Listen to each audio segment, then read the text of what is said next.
So a very warm welcome to everyone who is joining us live, and indeed those of you that are watching back on the recording, as I know so many of you do. My name is Adrian Reed, and a very warm welcome to this BA Community webinar. Now, if you're anything like me, you've been hearing more and more about OKRs. It's interesting because this is one of those topics that's been around for a while, but in the last couple of years, and particularly in the last 6 months, more and more people seem to be speaking about them, writing about them. More and more companies seem to be getting interested in them. And there's always that trick of separating the fact from the fiction, the sort of buzzword from the reality. And if you've not come across OKRs before, they stand for Objectives and Key Results. And I'm really pleased to say that we have Almudena Rodriguez Pardo, who's going to be talking to us about this topic today. Now, Almudena has delivered 2 really popular webinars for us previously, and is one of those speakers that often people, when I put out the feedback form afterwards, people always say, "Can she come back and do another topic on something else?" So I'm really pleased to say that she has today. So Almudena, thank you so much for taking the time to be here today. Oh, it's an honor. I mean, I would rather be in person in England. We just spoke about my love for England and Covent Garden and watching musicals, but nothing is going on. And it's also a pleasure to be online with you guys. Yeah. Yeah, well, I'll just start right away. Here are objective key results, and we were just speaking beforehand. It's funny, they've been 50 years around, and suddenly in the last year, everybody started asking about them. You know, like sometimes every once in a while you have in their magazines a new diet, everybody wants to try again. And it's an old diet, which already 60, 20 years ago. So it's sort of a hype. Yes, on the other hand, I'm happy we have this hype because it's a healthy one. It's really one of the best things you can do in your company. I'm gonna start presenting myself. That's me. I'm business agility consultant at my own company right now. I used to work in the, I see some people writing in the chat. Of course, yeah, it was you, or fine. You just wrote that what I wanted to say. Feel free to ask any questions. While I'm speaking, I am sort of very, very focused. But of course, and you can interrupt me if the question is closely related. You don't have to wait to the end. So we're very agile at this point. Back to my person, I have a technological background. I was an engineer for many years, and I was working for this tiny little company called Ericsson for 22 years, changing very different roles. I was in the development, I was in the Scrum teams, one of the first Scrum teams, 2011, I was there in the front.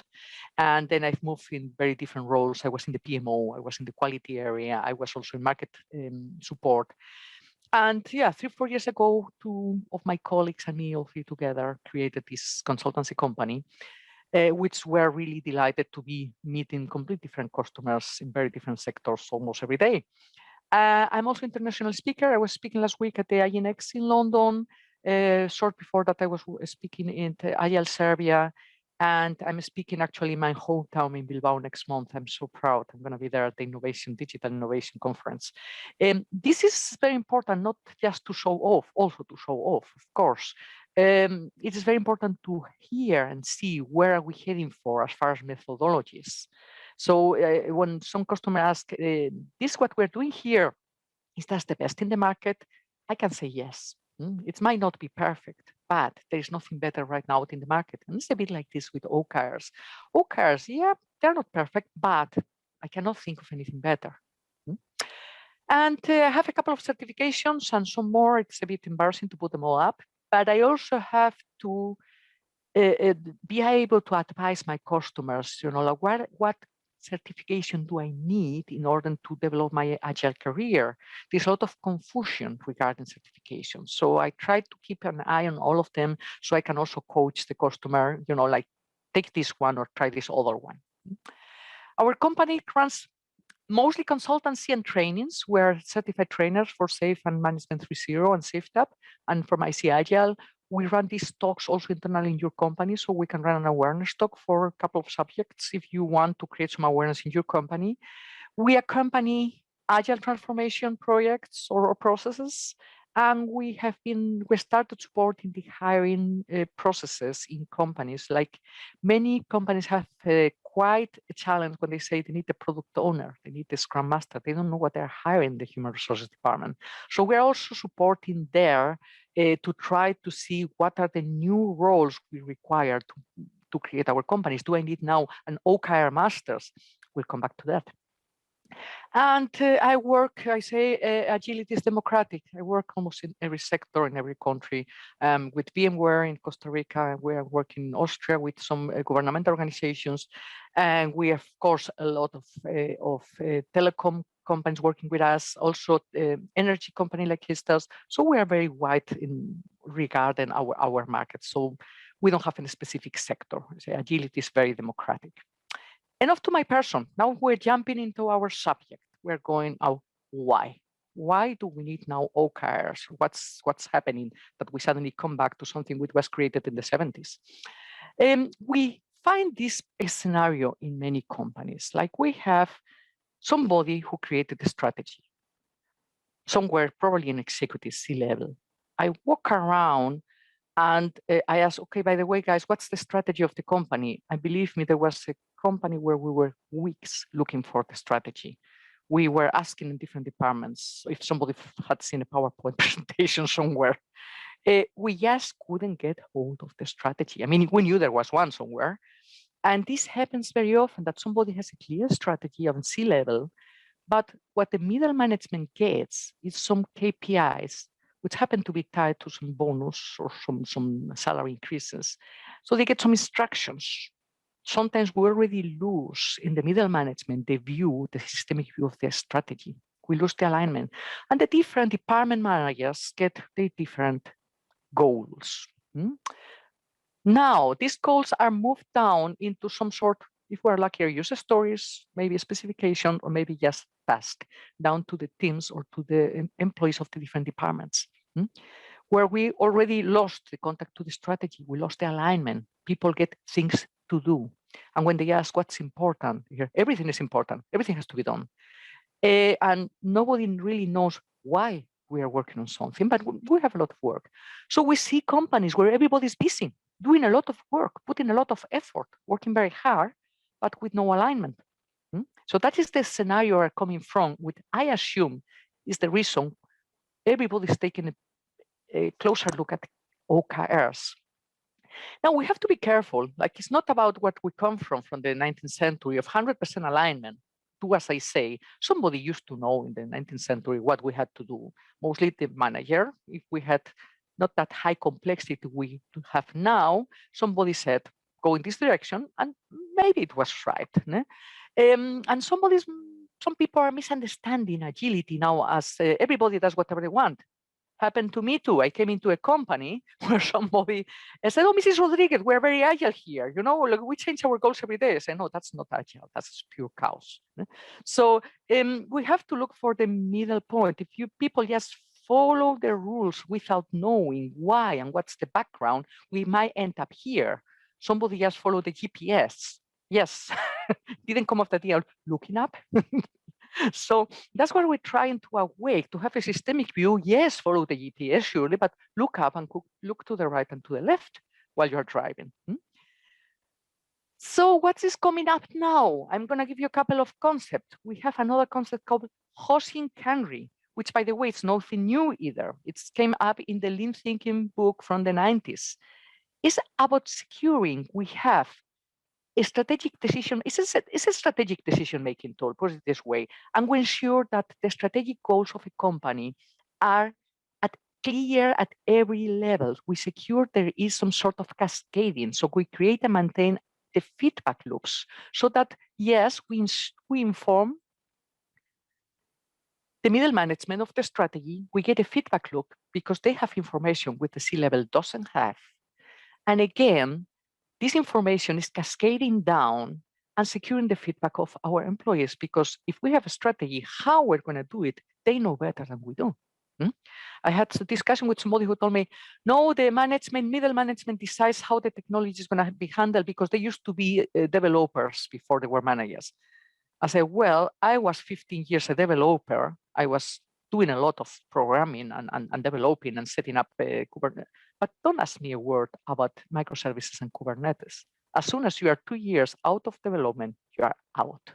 The developers know better than you. So we still have this feeling the manager has to say this way. No, have this conversation. Follow this hosting country concept, which is about securing the feedback loops with what we call the catch-ball concept. Hosting country means direction and management. And we secure that the loops are over all levels. We combine it with objective key results. We're going to bring them together, hosting country and objective key results. This book was written by John Doerr when he was in Google, and he actually learned about from Andy Grove in Intel what OKRs were. Intel created the OKRs, and Google was the one who really exploded. Google got the OKRs when they still were in the garage. So it was 5 guys. And they really applied OKRs. I mean, for example, Chrome is completely created with OKRs. They had the North Star, very strong OKRs, and that was the key of the success. Excellent book. Careful with OKRs, the simple idea that drives 10% more growth. Sounds like follow this diet and you will lose 10 kilos in 1 week. Careful with these recipes. I'm not sure if first, simple idea. Second, drives 10 times growth. Ooh. There's a lot of homework to be done there. So funny enough, the translation of this book to German, this sentence is gone. So it is a very good commercial, of course, bestseller. If you put this sentence, turns the bestseller. It's a good book. But bring your expectations to the right level. And what I really like is what John Doerr says in there. If you try to focus on everything, you focus on nothing. I joined a customer which had a balanced scorecard with 21 areas. 21. You know what? They were not working on most of them. So if you are lost, if you're trying to focus on everything, and that's what OKRs are great about, focus. I wrote here is a simple method. Simple, because I'm going to explain it to you in 20 minutes. I mean, by the end of this talk, you know what OKRs are. But it's like explaining swimming. I tell you how to move the arms and how you should be breathing, and then I leave and you jump in the water. And there were problems start. So it's not simple. And we secure the alignment of the strategy over all levels. Came from Intel and then Google, Spotify, Twitter, LinkedIn, all the big bank companies, of course, and a lot of regular European companies. We always speak about Palo Alto and California. Believe me, a lot of banks, a lot of local companies, even governmental organizations are looking into OKRs. 3 principles I'm going to give you. Systemic approach. We don't work on department level. We don't concentrate on our area. That we have been doing with KPIs and didn't work. Everybody work on their number. We have to have a systemic approach. Where's the company heading for? Not where's my project heading for? It's about learning. And that's going to be very important when we speak about key results. It's not about reaching some target. It's about learning. Are we going in the right direction? Oh, we're not. What do we have to do to secure we're going in the right direction? Fail fast and continuous improvement. And we secure the collaboration and participation from everybody. We break the silos with OKRs. We shouldn't have OKRs for the one department, OKRs for human resources, OKRs for financials. We want to secure people are collaborating with each other to have the synergies. So those are the basic principles behind OKRs. We spoke about this cascading. I also have companies who ask for OKRs for teams. I said, excuse me, where do the strategy cascade from? We cannot say strategy for the team. It has to come from somewhere else. We don't get very far if you just make local OKRs from team. We have to start from the roof. We have to do the homework upstairs and then cascade. And the last sentence is very important. OKRs are not applied for bonus and salary increases. And I was running an OKR workshop, and the lady from Human Resources, when I came to the sentence, looked at me horrified and say, and how do I apply now the bonus then? I said, well, I couldn't care less, but not with the OKRs. Look for something different. She was completely disgusted. Said, yeah, but I need something to put the bonus on. I said, not the OKRs. What are the elements? Objective. What? It is close to the strategy. We're going to be seeing some examples. It is the strategy, actually, the objectives. They might be very concrete, and they may be very open. They might be a bit some dreaming. You might have some ambitious one, an inspiring one. You might have a very concrete ones. When I see some examples, it's about improving. The first OKRs you implement is not going to be perfect. Just get started, bring it to some point, and say, Almudena, they are not very inspiring. Say, don't worry, the next quarter we make it more inspiring. So you have to grow. But the goal is that they are inspiring and ambitious. And very important, progressive and not binary. So we say a UK soccer national team, number of world championships won. The first year, nothing happens. Second year, nothing happens. Third year, nothing happens. And fourth year, you don't win the world championship. It's not a very good objective because you don't see any progress over 4 years. So we have to look for something which is progressive. We spoke about focus. No more than 4 objectives for each employee. Doesn't matter where they come from, but no more than 4 because of focus. I'm always cutting down when I'm introducing right now OKRs for a company I work with, for an organization in Austria. And whenever I don't watch, they're too new. I say, wait, too many, go down. And but it's also important. Say, if everything is important, we focus on nothing. So it hurts to focus. Some examples, let's start with the left. The left ones are quite open OKRs or inspiring. Increase sales. I'm not speaking about profit. I'm not speaking of a number of users. We have the same customers paying more, or you might have more customers buying less. I'm just inspiring you. We have to increase our sales, maybe when to position in the market. And we are not saying anything about costs here. We just have to increase our sales. Inspire your people to think how we should handle it. Or we might have to improve profitability. We have increased our sales over half a year. We say, guys, we have to make money now. No? So we need some cost reduction. We have to consolidate, concentrate on some customers, but we have to maybe over the next 6 months to concentrate on profitability. Or we might have potatoes company, where we have potatoes in the market and you go to the supermarket, to Salisbury's, and all potatoes look alike. No, you want to differentiate. You have these one potatoes from Peru, which are lila, and they have complete different vitamins as any other European potato, and we're going to be selling them for $20 more than the rest, but the people are going to love it because they're biological. So we differentiate in the potato department completely from our competition. Could be also a strategy or an objective.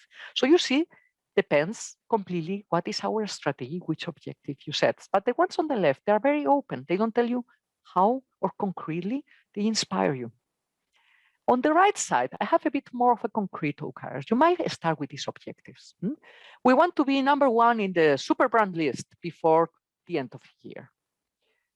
What is that good for, being on the super brand list? What's the goal? What's the strategy we're following? Is that branding? Then the good objective will say we want to position ourselves in the market, and one possible objective could be being the super brand list. We want to improve our course offer. No, we are a training company like I am, and we want to improve the course offer. Say, why? What's the problem we're trying to solve?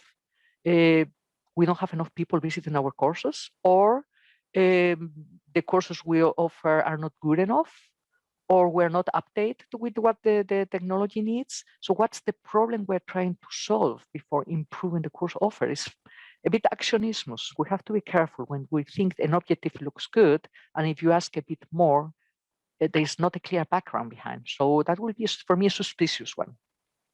And this is a very simple now. Launch the new version of our product before the end of the year. That is more of daily business. And your goal should be at the beginning to have in OKRs a mixture, a healthy mixture of some inspiring OKRs and some concrete OKRs. That would be my recommendation. And then we have the key results. The key results inform us if we are moving towards this objective.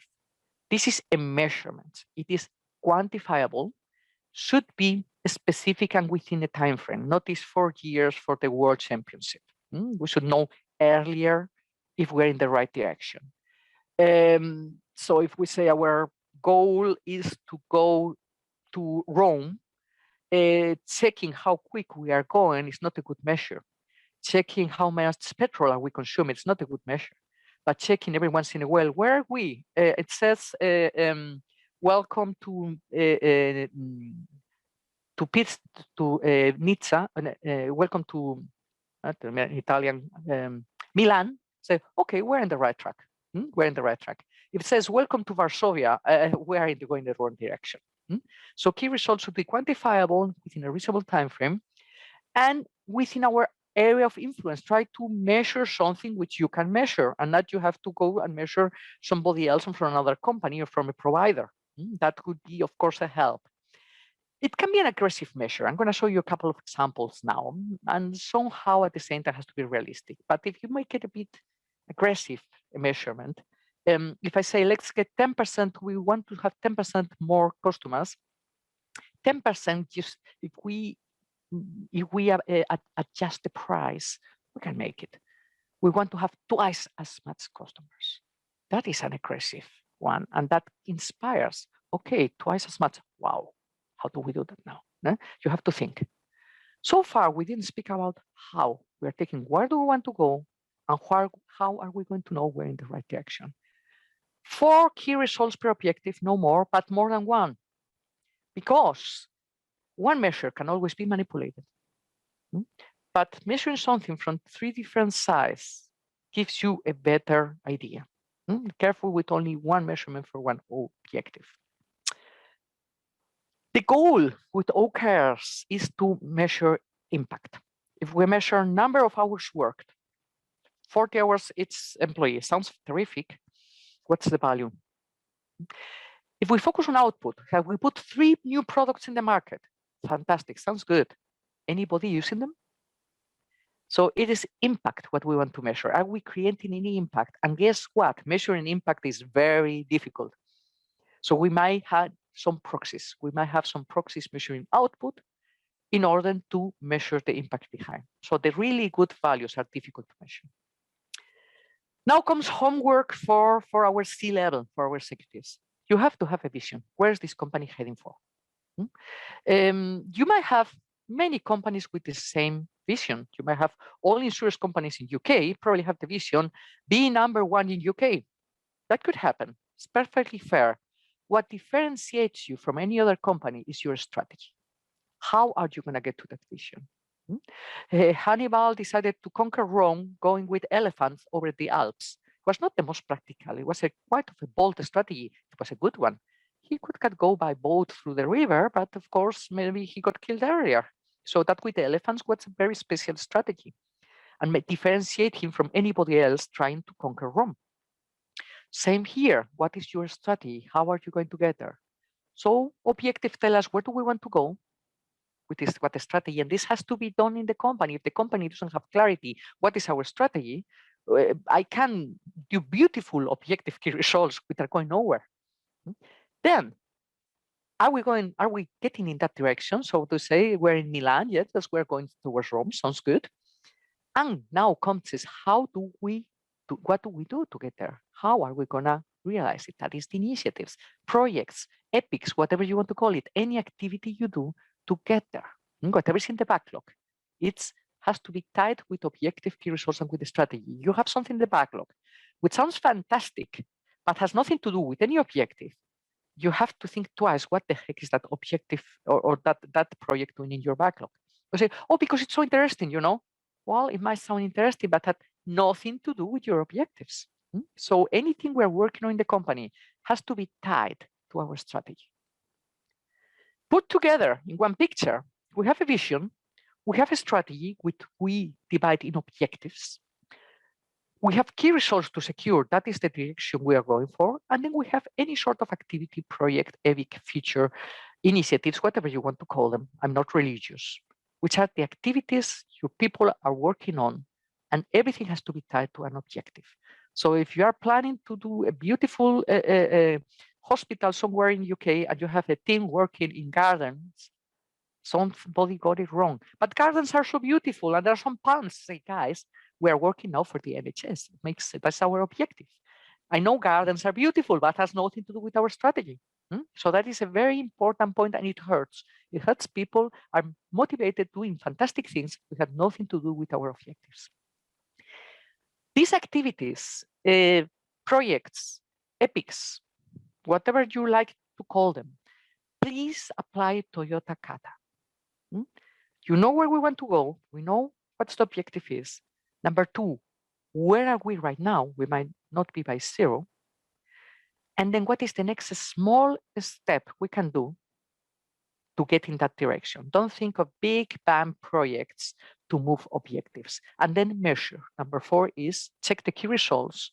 So if we go back here, if you take one of these beautiful color boxes, one of the red or the green one, we do this activity as small as possible.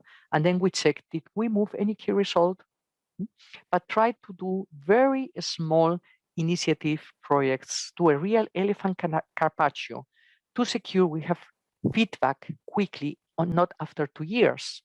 How is our initiative going for the project? It's not finished. We've been 6 months on it. We have no feedback. So elephant carpaccio, Toyota Kata, make things as small as possible.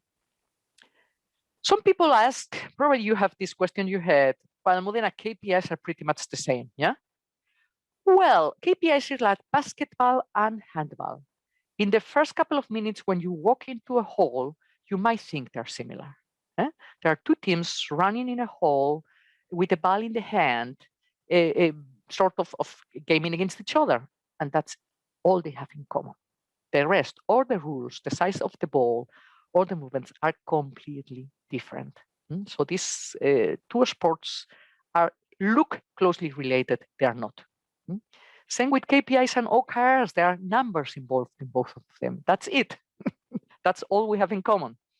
KPIs comes from the MBO, Management by Objectives, which was a great thing. If you read what Peter Drucker wrote last century, it was good. MBOs, we sort of perverted, we got some perversion in the KPI system by putting money on it. So we measure the effort. We measure the effort and not the impact with KPIs. We have to reach a number. This goal, whatever this KPI is, has to be reached. It is evaluated yearly. And we don't reduce the feedback cycle. And they come from top to down. Somebody sets the KPIs. And it's connected to money. So we have seen people fighting like crazy to get to this number in the KPI, even if they had to kill the company for it, because the bonus was connected. And I had a beautiful experience as a developer where we got a KPI in the development department. Nobody asked us. They wanted to secure code quality, which is a good strategy. So somebody in the PMO thought, we have to secure there are 12.5% more trouble reports found by the testing department than unit tests. False. It is the most easy number to manipulate in the world. Nobody asked us, guys, what could be a good measure? What shall we measure as KPI to secure code quality? So somebody came up with this one number, which was absurd. But we didn't say anything because it was so easy to reach. The bonus was secure. So you see the manipulation of the system. I've been quality coordinator many years. I guarantee any number can be reached. And even legally, by the way. You just have to take the right data. So we have been busy with numbers and with bonuses and not with the strategy. Where is the strategy here? We lost it. MBO was a fantastic thing which we completely ran against the wall. OKRs secure impact. The numbers we're going to see is for learning effect. Are we going in the right direction? We have a continuous evaluation. We should be looking at the OKRs every 3 months. And think of hosting can reach a conversation, top down and bottom up. Once there is a clear strategy where we want to head and the objectives, it's up to the employees to say, okay, which projects, initiatives shall we run to reach these objectives? And management has to listen to them because they have valuable information. And I don't know how the heck you're going to put the bonus on somewhere, but please not with the OKRs, because then we come back to the perversion. You want the number, you get it. Let's take an example. I'm going to shortly take you to the dark side. I'm sorry, it's going to be a bit violent, and I have to look the next for a more of a friendly example. But for the first, this is a good one. We are coming for a couple of meetings with me to the very dark side, and we have a clear vision: conquer the galaxy. It's a very good vision, short and crispy. People who are trying to put PowerPoints and PowerPoints with the vision say, "No, in Twitter. Look, 3 words, and we'll know where we're heading for." Perfect. We have a clear. And we have these nice guys all together who wants to conquer the galaxy. What could be a possible strategy? Okay, we decide to kill all Jedis, wipe all rebels out, and create some powerful destructive weapons. That is our strategy. I told you it's a bit violent.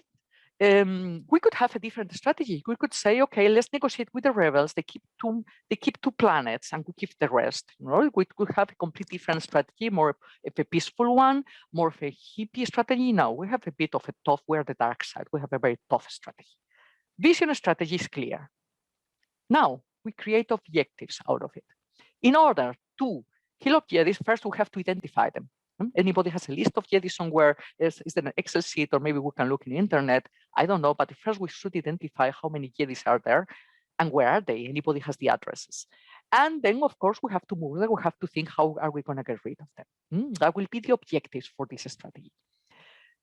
Wipe all the rebels out. First, we have to trace where are the camps. The rebels live in camps. We'll know that from Star Wars, and we have to trace where they are. Anybody has some data on database with camps, or how can we get this? And then we have to think, how are we going to destroy all these camps?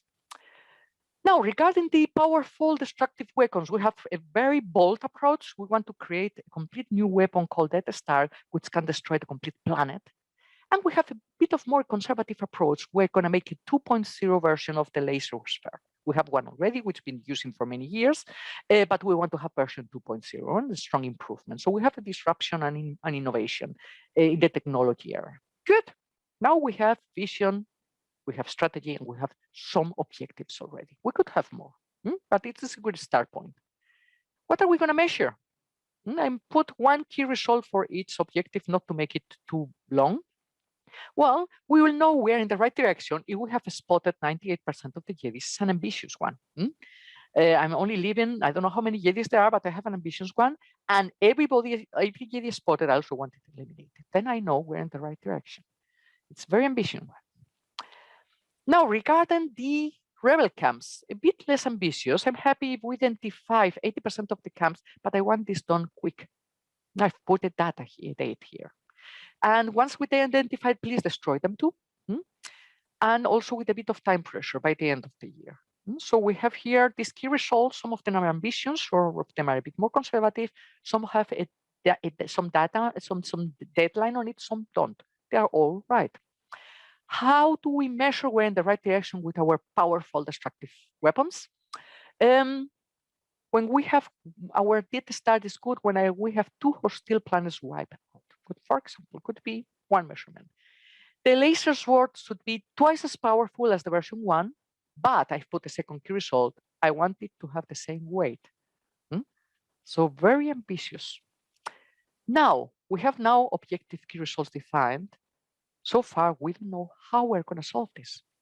But we agree, what is our strategy, and how we're going to measure we're in the right direction.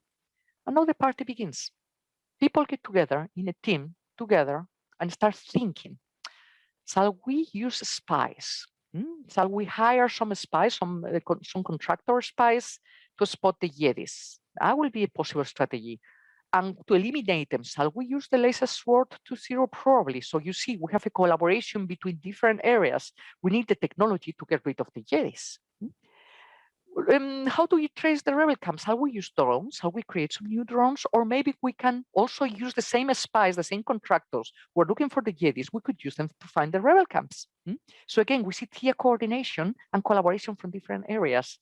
We have some existing fighters. I mean, there's all these Star Wars fighters. Maybe we can use the existing ones, and we don't use new drones. Those are the discussions we take once we know where we're heading for and we're aligned. Technology, we need artificial intelligence for our Dead Star, surely. Anybody who knows about this in our dark side, no, we have to send them for some course. They need some training in artificial intelligence. Otherwise, we won't get this weapon done. And we should work on some prototyping. I don't think we can just do it from scratch, the Dead Star. So these are the conversations which start to fill the backlog. What is this dark side company going to be working on?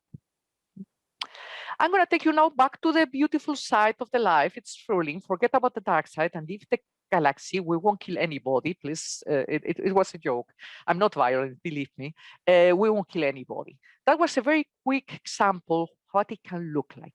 What it can look like to create objectives, for a case I hope most of us know. Now, you can set them for an annual basis, half a year or quarterly. Where the annual ones, please, not carved in stone. There are some overview where we're heading for. Whatever objectives we had January 2020, I very much assume they were radically changed in April. So don't count on pandemics and COVID coming every single year, but count on VUCA. So nothing carved in stone, but yes, some orientation. Where do we want to head for? And the quarterly OKR should stay stable, because otherwise we have too much movement. Before you get key results set up, it takes a while, and if we start moving them and changing them every second week, then we have chaos. What's the difference between agility and chaos? The sprint, this window where things are stable. Create your sprint for OKRs. We recommend 3 months. You can do 4 months, you can do 2 months, but secure a window where you say, okay, here we won't touch the OKRs. We let the people work. There are so many questions about roles and events in OKRs. I always say, keep it simple.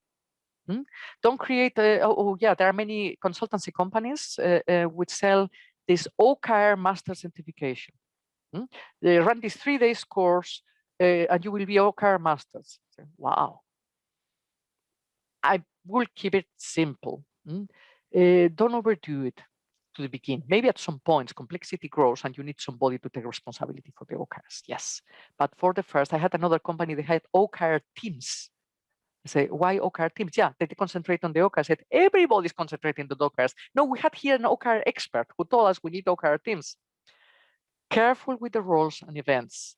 Keep it simple. If you have Scrum Masters, IL coaches, they could for the first take responsibility with the OKRs tracking for the first. And if you have events like every second stand-up, maybe we can also look into the OKRs at the end of the stand-up. For example, prolong 5 minutes and take a look at the OKRs twice a week. That will be a very simple approach to get started. And when complexity grows, yeah, we can think of an evaluation event. We can think of OKR roles where I'm somebody who likes responsibilities distributed, but I'm not religious. But don't start setting up a complete infrastructure of event and roles. How do we measure OKRs? Let's take one example. Here we have an objective. It's not a good one.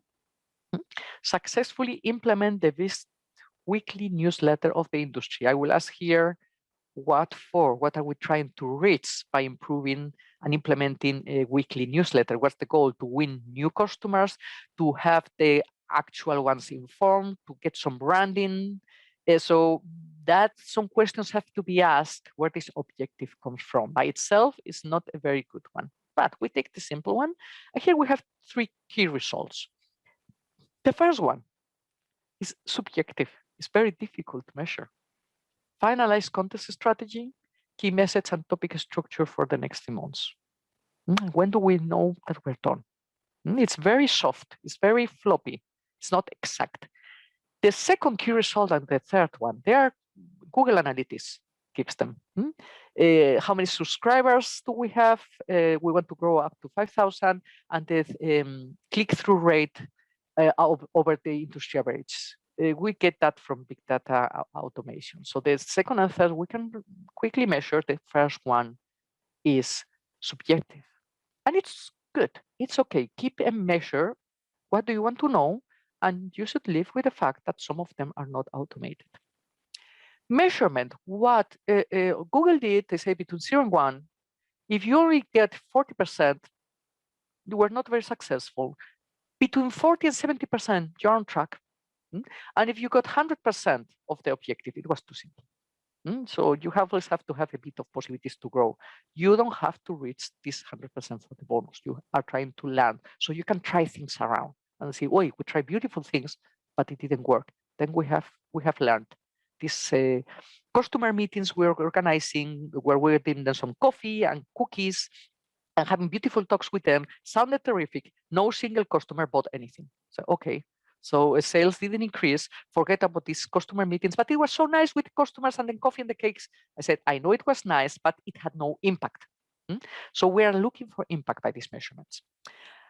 After 6 months, we measured our new weekly newsletter, and we see we met the first key result with content strategy, key messages, and topic structure by 75%.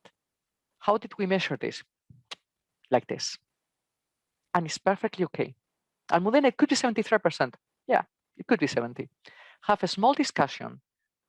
Keep it simple. Don't discuss more than 2 minutes. Keep it simple. Guys, what do you think? I think we got 75%. Okay. And the second and the third were thrown out of the big data. Fantastic. So we managed to get 75% of the first one. We were a bit weak growing the readers. We only get 21,000. And we were by 2% in the click-through rate. All three together added, divided by 3, we come out 58%. So we are in the yellow area. We are somewhere here. We were in the right direction. For the next key result, we can then think, for the next a quarter, you can think, okay, shall we keep working on this newsletter or do a new objective? Is this newsletter good enough? Or shall we put some more effort to secure more readers? What else can we do? Can we put colors on it? Can we put some jokes on it? What can we do to improve here the numbers? Or do we say it's good enough? Let's concentrate on something else. We have a newsletter already. Okay, perfect. Now let's work on a training course portfolio. So that is a decision where everybody takes together, say, okay, we got here by 60%. Not perfect, but good enough. So coming to the end of the presentation, whoever was waiting here to have a pink unicorn, sorry, I don't have it. And it's not the Holy Grail. I'm very sorry, neither nor. It's just a tool. It's a very good tool. It's a very powerful tool. And I really love this tool. And I have big fun as a consultant introducing it with my customers. I'm doing it in 2 customers right now. But if you have problems and you expect OKRs to solve all your problems, it's just a tool. It's not the one solution. So don't expect any miracles. And they are hard work. Put it together. Why?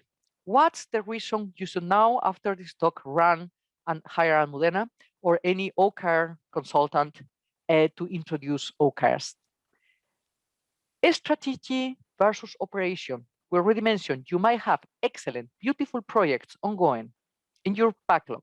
Project managers can get emotional. They say, my project, your project. Say, guys, are the projects of the company. And your project sounds beautiful, has nothing to do with the strategy. So we are secured, whatever beautiful things are in the backlog have something to do with the strategy. We accelerate decision making, where people are discussing your project, my project. Say, guys, what do the OKRs say? Where do we have to put the effort in? We adapt to change because we reduce the feedback cycle. We don't have a KPIs for 1 year. We might have them on top. There are some very good KPIs. We might have to keep some of them for sure. You can have KPIs and OKRs. There are a couple of numbers any company has to reach. But in our strategy, we might have to adapt. And we check on the OKRs every 3 months. And after 3 months, we might say, okay, guys, enough of the newsletter. It is good enough. 21,000 people are reading. Okay, let's now take care of this other thing which came up. We secure the collaboration between the silos. You saw in order to get rid of the rebels and the Jedis, we needed the department from technology to support them with the weapons. So we secure the collaboration. Don't do OKRs in one department. Because that allows us to keep the systemic view. Where is the company heading for? I find it so sad when I talk to Scrum teams and say, what are you working on? Yeah, my user stories. Okay, good. What's the product goal? Yeah, it's the user stories. Say, well, how do you know where you're heading for? It's in Jira. That's what we're trying to avoid. secure everybody in the company has a systemic view. Where are we going to? We want to conquer the galaxy. Everybody should know it. We protect the system against manipulations. If you put money on a number, people are going to fight for the number. If there's no money on it, people are going to change and going to fight for the strategy. And you have bonus system, we can beautifully look what the heck do we do with it, independent of here, to secure there's no manipulations. Visualization and transparency, wherever you have your OKRs board. Okay, I love to have it on paper on the wall. I have some beautiful implementations of OKRs on the wall, but I think this one COVID around, and not everybody has fascination yet. There are also some beautiful opportunities online. I can show you one tool I like, but please secure everybody can access the OKRs of the company, and anybody knows where are we heading for. Nobody can say, I don't know where it is. So secure, it's public and it's transparent. We focus on learning. Key results is just to know if we're going in the right direction, if we've learned something, if we hire spies, contractors as spies, and after 6 months, we have not traced one single rebel camp because we fire the wrong people, or the rebels are very intelligent and they know how to, we have to maybe go for drones. So we learn spies, even if they had a beautiful CV, they were how good the spies they are not good enough for Jedis. So we might have to change and say, let's try with drones. That is where learning out of the key results. Well, we failed. We found no single rebel camp. Yeah, that was a good learning. Get rid of these spies. So we learn and we distribute with responsibility. Everybody is responsible for these OKRs, everybody in the company, from the top management to the employee. The OKRs is the boat, everybody is on board. And last but not least, we secure the priorities. If we have 2 projects on the backlog and both look terribly important, and you have 2 customers screaming like crazy for both projects, just look at your objective key results and think, okay, which of both of them matches our objective key result? Yeah, but this customer, he screams so loud. Yes, but as loud as he is, he has nothing to do with our objectives. So these are the reasons why I strongly recommend to go for objective key results. And I promise I will show you one tool. This is developed in Barcelona, hostingplan.com. If anybody's interested, contact me via LinkedIn. The good thing with my name is in LinkedIn, you find me right away, believe me. And hostingplan.com is a beautiful way to see what our strategy areas, what are the objectives, which indicators did we define, and how our tasks related to them. So everything I've explained, you can see it here in 2 dimensions. I like it. If you create an Excel sheet, this may be a way to get started. And like I say, I don't sell any tools, but hostingplan.com, these guys in Barcelona have done something beautiful. Contact me via LinkedIn and you get the contact. I will move on to questions now. And before we move on to questions, muchísimas gracias de haber estado con nosotros. Ha sido un placer y encantados de que vengan a la siguiente charla. Yeah, I had to. So I understand a few words of Spanish. I think thank you. I heard everyone. Because todo, gracias. But yeah, my Spanish is dos cabeza, por favor. I think that's about the the extent of my French. But Adrian, I'm disappointed. It's my first talk with you, and you don't speak Spanish yet. Well, do you know what? I know lots of bizarre bits of Spanish because we were saying offline. I did some work in Barcelona. And fantastic! And it involved using an application that was in Spanish. So I know, for example, like I think inicio is start, and I know buscar is search, because they were the words on the application. Am I right? Are those the words? Maybe, I don't know. I can't remember. It was a long time ago. So there we go. I also know lots of insurance terms in Spanish. But next time I'm in London, we'll take up with your Spanish with a couple of. Yeah. I think we need to do that. But okay, let's just before we move to questions, and we'll cover as many as we can because quite a few have come. I just want to show you. Almudena, let me just screen share. Yes, I'll stop sharing. Yeah, wait a moment. And because Stop. Yes. Yeah. The mural board has gone absolutely Oh crazy. my God. So, for those of you live and or watching the recording, I will create a PDF of this. So anyone who was attending live were adding notes. So we've got a good summary of what you were saying there. Oh, fantastic. Amazing. I mean, amazing. Thank you. Excellent. Thank you to everyone who's contributed to that. Absolutely. Amazing. Mural board. So, okay, we'll go through as many questions as we can in the sort of remaining 10 minutes. So Michelle asks, if OKRs aren't used for measuring individual performance, is it possible that organizations could end up with both OKRs and KPIs? And Rushma asks a similar question, which is, should a project have a combination of KPIs, OKRs, or OKRs only? So do you think the two mix well? It depends. It depends on what you want to reach or what your goal. I mean, there are some key results which make sense. For example, this company has to make £3 million a year. Period. That key, the number, we have to reach it, because otherwise we cannot pay the salaries and the whole technology and everything we have. So my company, well, I'm not that far, but 3 million. My company we have the KPI, how much money we have to make a year. So this number is real, and no strategy. I have to think of a strategy to get the money in, but this KPI is real.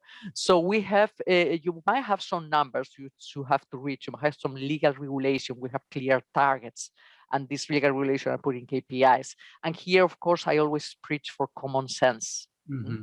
Secure that they are combined in a way. And they're good KPIs. We cannot say all KPIs are horrible. So keeping an eye how much money this company has to make, it's a very good KPI. Because otherwise the salaries are gone. It doesn't matter how beautiful our strategy is. No? So keep it as simple as possible, and always think wherever money is put on, the focus is different. Yeah. Tell me, and even people won't care about running the company against the wall if there's a bonus in between. Yeah. So, of course, it could happen if we're not careful, but KPIs with a bonus on top might fade away the OKRs. Yeah, so it's about that, making sure that people don't manipulate the system, making sure that everything is consistent, coherent, and driving the right behaviors. I mean, we're human. We are now working in rewards, but it's another talk. If you want to see me again, we could talk about reward systems. What we're observing, how are we supporting human resource to handle bonuses? Because, like I always say, don't give them. Think of something else. Yeah. But I had one lady say to me, Mrs. Rodriguez, we are a performance-oriented company. Say, well, tell me one single company which is not performance-oriented, but that something has nothing to do with the bonus. No? So that will be a subject for another talk. But yes, careful. Yes, you can do it, and yes, careful. Yeah, fantastic. So, our next question is from Nefra, and Nefra says, "Hi, and thank you for this. So the question I have is, if there should be 4 OKRs per employee and all related to strategy, does this mean that year by year a progression along the 4 OKR lines should be demonstrated by the employee, or would there be a different 4 strategy-related OKRs each year? So do the OKRs get updated each year? How does it relate between the employee? That sort of that consistent line of sight to strategy. We spoke about cascading.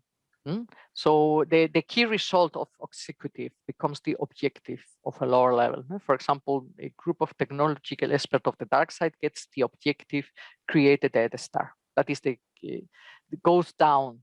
And here's where we start, of course, cascading. Hosting can help us with this catchball to secure everything is aligned. We want the powerful weapons, we want the data star, and suddenly it's a team doing some garden setup. Say, guys, we lost here the strategy. So that is what we secure.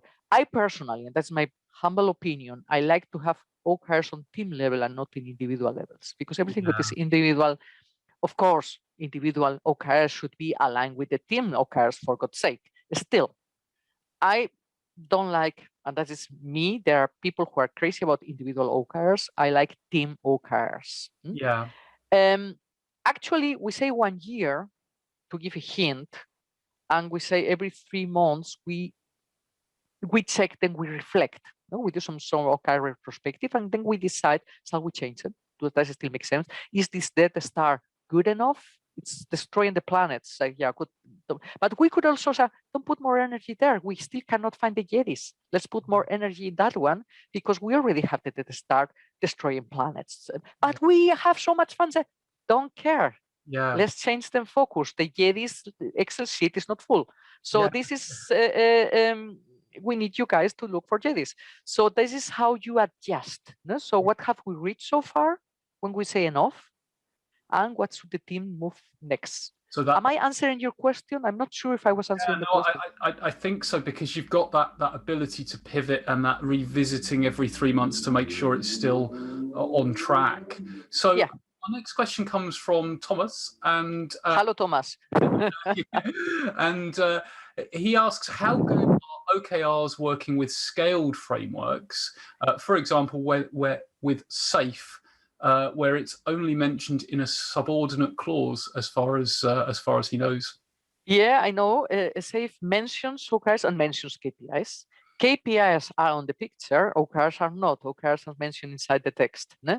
So it is a bit fuzzy what SAFe has put there. I guess they didn't make up a mind yet.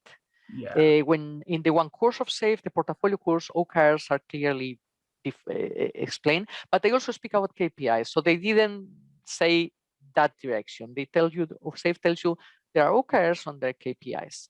And here we come back to common sense. I do think you can beautifully apply OKRs with SAFe. I mean, it makes sense because also we have this 3 months structure for the PA planning. So OKRs could be also part of the PA planning, and you have a SAFe. I don't know if people hate or love SAFe. I'm a SAFe consultant, don't shoot me. But we have the possibility through the structure from SAFe and through the portfolio management with SAFe SAS in these 3 month cycles to set up OKRs. Yeah. But SAFe doesn't tell you exactly how to do it. You're completely right, Thomas. Yeah, yeah. So they're compatible but not mandated. You use them creatively. So and doesn't tell you whether to use both. Doesn't tell you not to use them. So it's a bit floppy. I assume they are still making up their mind. Yeah, yeah. Fantastic. So another really interesting question from Michelle. Michelle asks, organizations now have targets for many aspects of the organization that are not key business initiatives, but are still important. And she mentions too that I mean, are really, really important: diversity and sustainability. Do OKRs work for these sorts of things too? For sure. For sure, because I mean, my first question, I'm very provocative. I say, but we also have to say diversity. They say, why? Why? Yes, because it's fashionable nowadays to talk about it, or what is the problem we're trying to solve?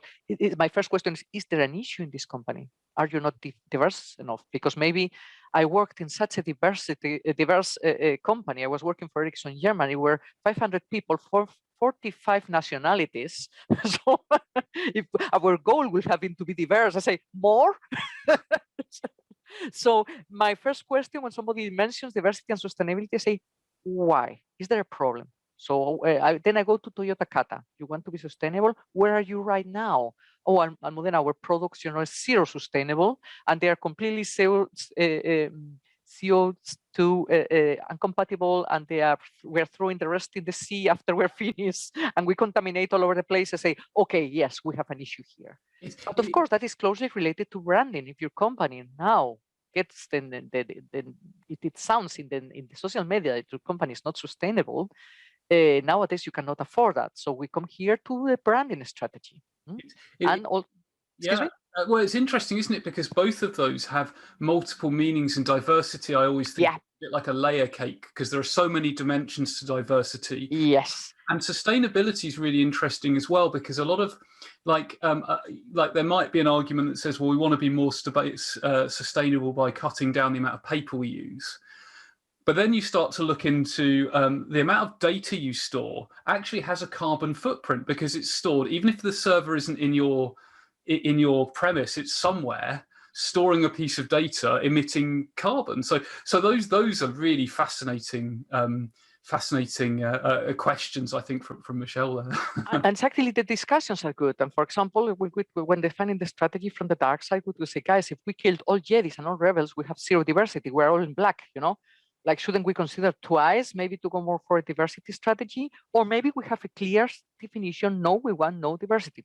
Yeah. So that might be also a part of the strategy, but it has to be a bit explicit. I give you right. And yes, I will make sure it is on the overall strategy.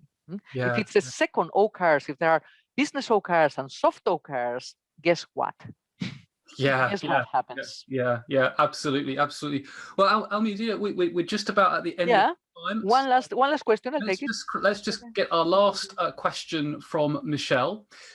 So, is there a danger of subrogation where people focus on the measures to the exclusion of the objective?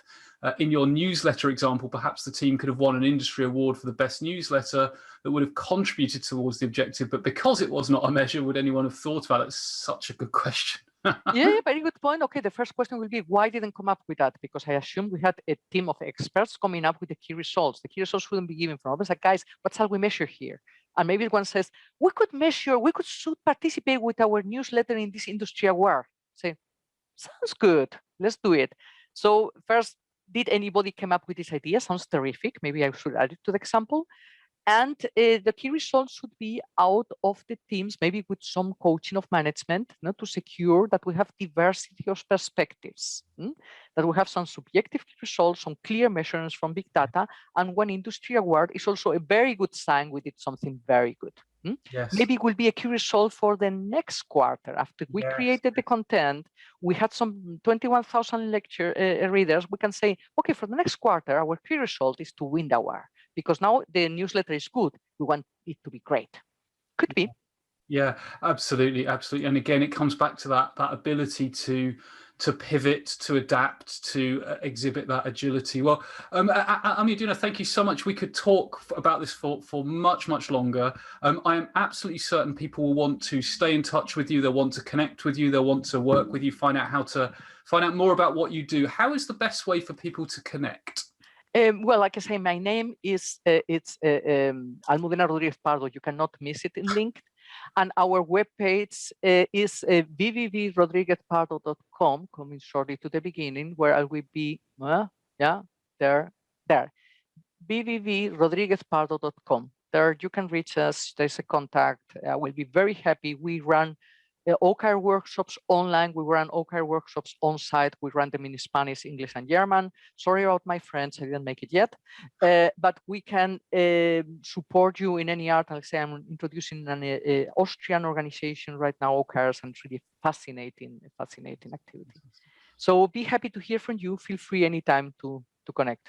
Excellent. And for those of you attending live, I've just put the LinkedIn, Almudena's LinkedIn URL in the chat. So click right through and connect there as well.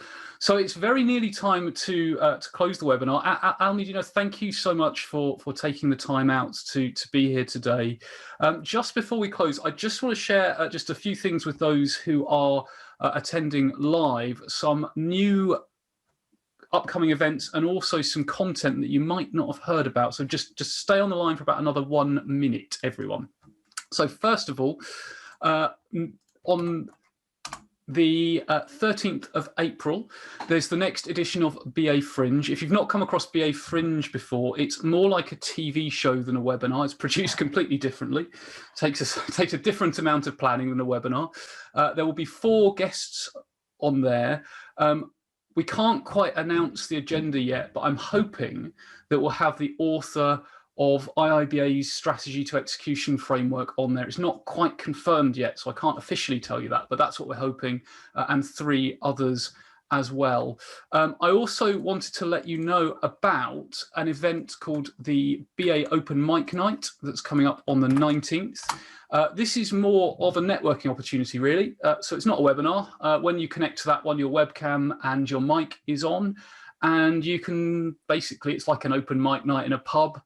You can have 3 minutes talking about anything you want that's at least vaguely related to business analysis. We've had people talk about joining the role in lockdown. We've had people talk about psychology, anything you like. And you get a 3-minute timer, and then we talk about the topic. It's a really fun event. We get lots of sort of regulars there, so do come along.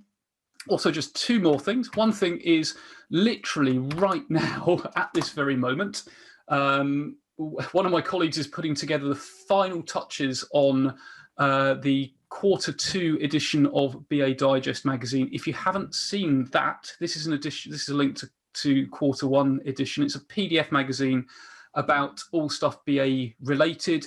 If you're on our mailing list, you'll get that automatically. But have a look at Q1. It's a PDF download. It's like 52 pages of business analysis articles by people that like that kind of stuff. And finally, just in case you haven't seen it, because I do like to keep myself busy, as you all know, there's On the Spot. Now, I'm just going to share my screen very briefly to show you this one, because it's really difficult to describe.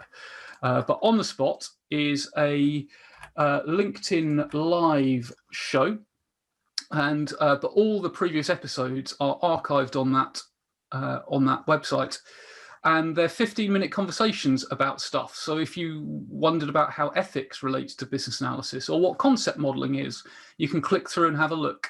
And not only that, there are generally transcripts available. So if you prefer to read it, because you just want to read it on the, I don't know, if you're having a coffee break or whatever, there's edited transcripts available for free as well. So do look out for all of that stuff as well. But very much unlike me, I'm overrunning by 5 minutes. Oh my God. Oh my God. So we must end there. But a massive thank you to everyone who's tuned in live or watched the recording. Almudena, thank you so much. Such an inspiring, interesting presentation. And yeah, stay safe, everyone, and hope to see you again soon. Take care. Hope to be here again. Thank you very much. Thanks. Bye-bye. Bye.